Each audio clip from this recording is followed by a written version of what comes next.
that is an attraction that you guys can go to once we get back to the visitor center.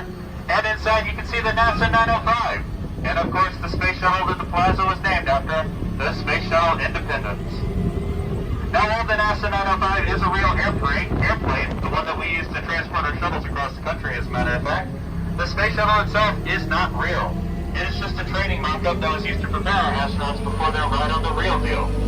That being said, with the exception of a few engine components, it is 99% the actual shuttle, and you can go inside to see what an actual shuttle looks like. We also have the SpaceX Falcon 9 rocket in its plaza, which you can also go see if that's your sort of thing.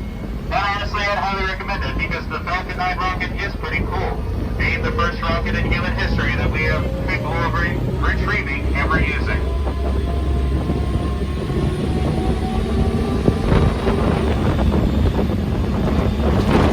Please hold tight your loved ones as we pass through the tunnel, as we've been known to lose people to lunar gremlins in the transition. I've just been told I wasn't supposed to mention the gremlins.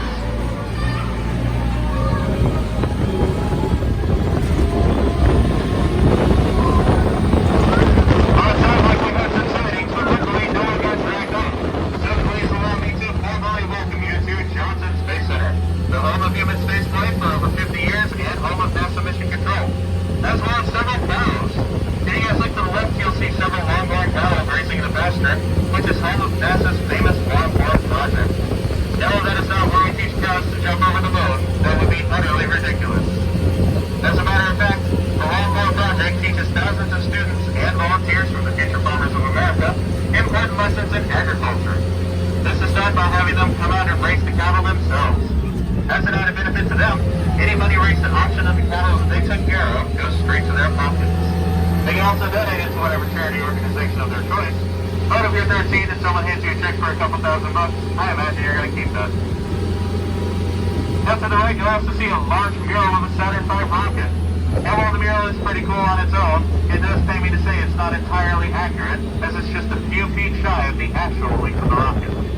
The Saturn V is of course the largest rocket and most powerful ever built, sitting at 363 feet tall, or 60 feet taller than the Statue of Liberty, and weighing 6.5 million pounds on the launch pad. It also cost a whopping $176 billion with a B to fuel for just one launch. Now, keeping in mind how much it costs to actually fuel, let alone how much it costs to build this thing, numbering in the several hundreds of billions, keep in mind that after Apollo 17, NASA was hit with some pretty severe budget cuts that did kill the Apollo program. Can you imagine where those budget cuts came from? So unfortunately, even though they had 3 rockets left over, Apollos 18, 19, and 20, that represented the last of the money that NASA had, and they could no longer launch those rockets into space. That's the real reason we haven't been back to the moon in over 50 years. Not because we're afraid of the moon men, we can take them, we just don't have enough money to go fight them. So, like I said, they had those 3 rockets built and ready to go, they just could not send them out into space, so they decided instead to put them on display. One of them wound up here at Johnson Space Center, and the other 2 are at Marshall Space Center and Kennedy Space Center, respectively. The one we have, however, has the distinction of being the only one that is made of all original parts, and up until 1999 was the only one that was still flight certified.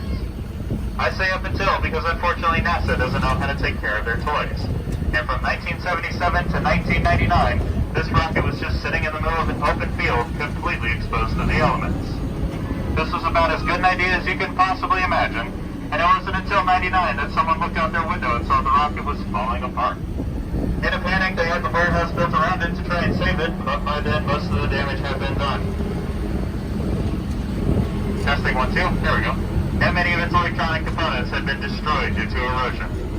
This means that while this is the only remaining flight-certified Saturn V rocket in existence, it will unfortunately never fly again.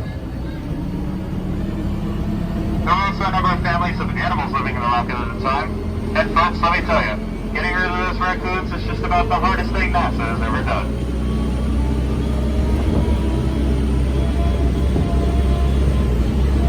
Now while we drop you off at Rocket Park, like I said, you guys can explore as much as you'd like.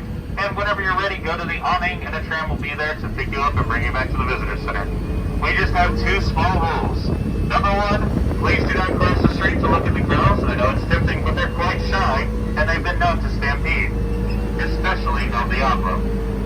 And number two, and this one should be obvious, but please, please, please do not climb on the rockets. Once upon a time, somebody did try to climb on the rockets, and it did not end well for them, folks. Let's just say squished by a rocket's not how I want to go. Whenever you folks are ready, you may exit to the left side and the left side only and enter into Rocket Park. I certainly hope you folks have a blast.